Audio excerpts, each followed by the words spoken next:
Welcome back for part 2 of my Predator mask build. We're going to start today finishing the fires of hell inside his mouth. I'm a long way from mastering my painting skills, but I'll do the best I can. The combination of colors I'll be using is yellow, orange, red, and a little black.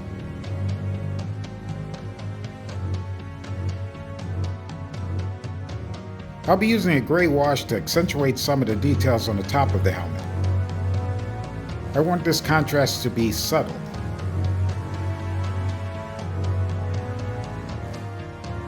I'm using my hole punch to mark the position of the horns that I'll be placing on the top of the helmet.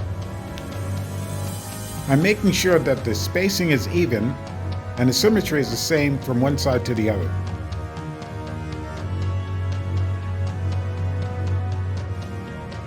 I'm using just enough pressure to create an indentation inside the EVA foam and not cut through.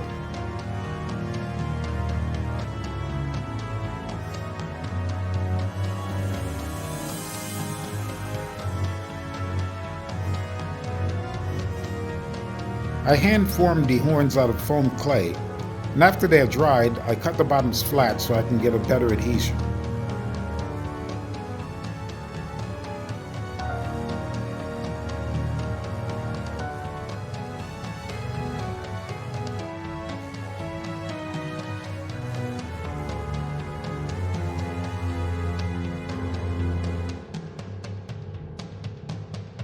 I'm temporarily gluing the horns to a piece of cardboard to make it easier to paint.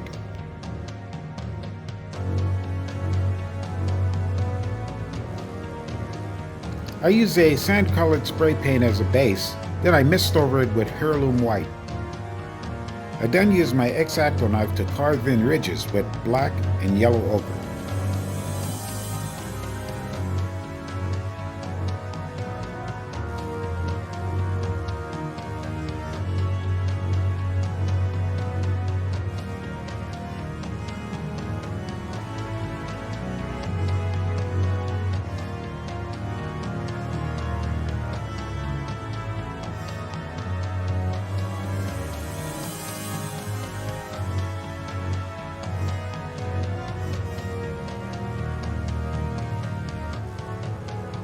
After speeding up the drying process with my heat gun, I apply them to the helmet with contact cement.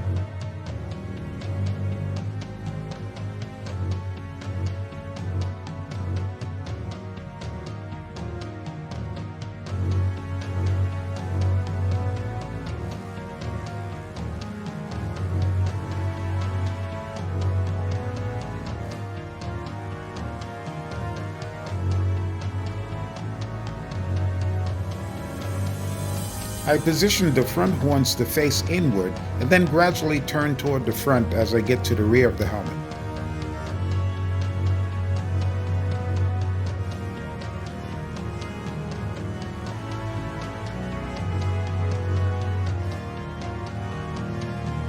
With the structure of the helmet completed, I can get started on the electronics. I purchased some individual laser diodes that I used in a prior project, as well as a ready-to-go pre-wired set. That would be used for the laser sighting. I also got these panel lights for the eyes. The pre-wired set came with 2 laser lights, so I'd have to splice in a third to get my laser sighting.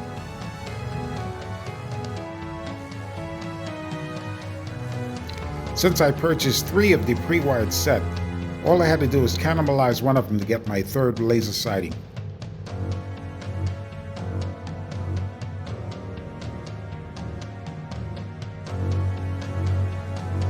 It was a simple process of exposing the wire, connecting black to black, red to red, and then reinsulating them.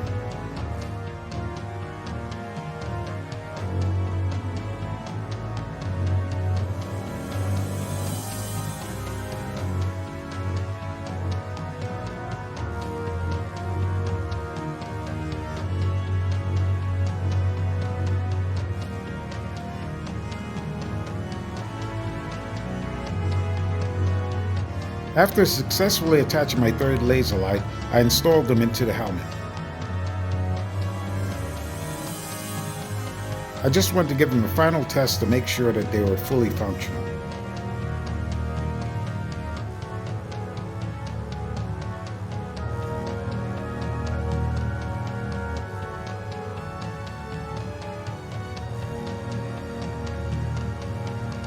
I cut a small piece of 6mm EVA foam. I cut 3 slots in a triangular formation to house the laser lights.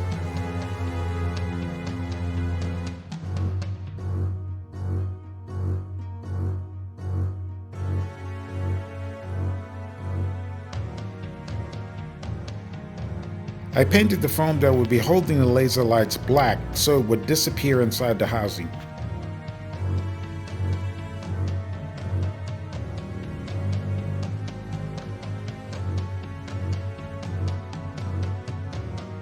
After inserting the laser lights inside the EVA foam, I utilized hot glue to lock it in position, and contact cement to lock the EVA foam into the housing.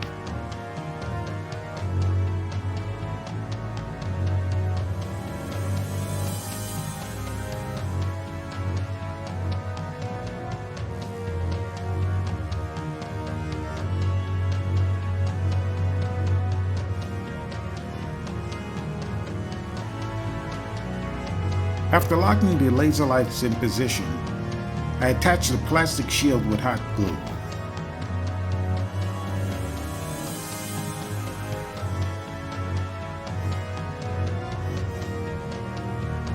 With the laser lights completed, I could remove the paint protection from the eyes and the hydraulic tubing.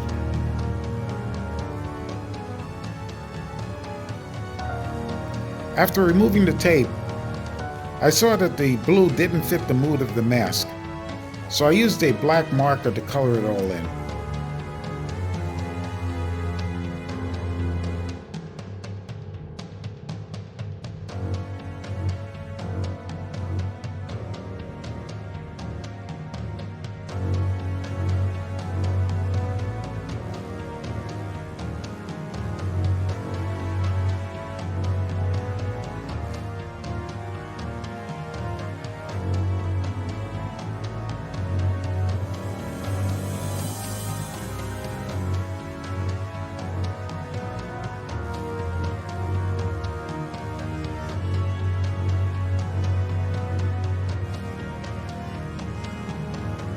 I unwrapped the hydraulic tubing, then got started with the panel lights for the eyes.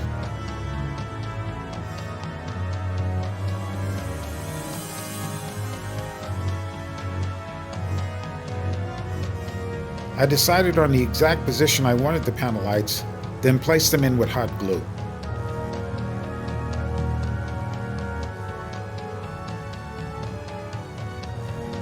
The project was essentially finished at this point, but I wanted to be able to operate the eyes and the laser sighting off one switch.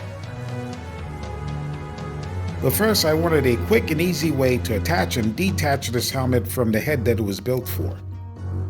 I decided that strong magnets were my best option. After determining the proper polarity, I attached 2 magnets to the inside of the helmet with crazy glue. I didn't want to put corresponding magnets on the outside of the mask, so I utilized my Forstner bit to drill shallow holes in the inside of the mask. Then I crazy glued the magnets inside, making sure the magnets were at the right polarity. Then a quick test to see if the magnets were strong enough to attach themselves and hold up the helmet through a thin layer of EVA foam. The test was successful. My final step for this project is to get all of the lights wired to one switch. Although I didn't anticipate any problems getting this done, I was actually hung up for nearly a half an hour, not realizing that one of the battery boxes didn't have a battery inside. As my parents always said, complex thoughts miss simple solutions.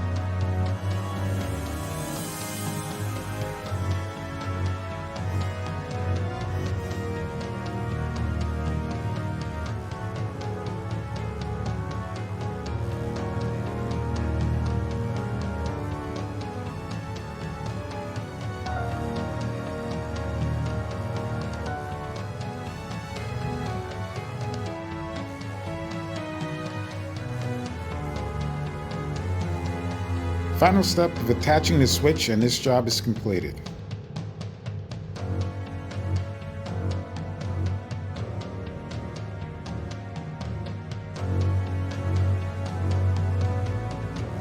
As you can see, the magnets work like a charm. Strong enough to hold the helmet in position, but not too strong where you have to struggle to take it off. As always, thanks for watching. Don't forget to subscribe, like, share, comment, and press the bell notification for future videos.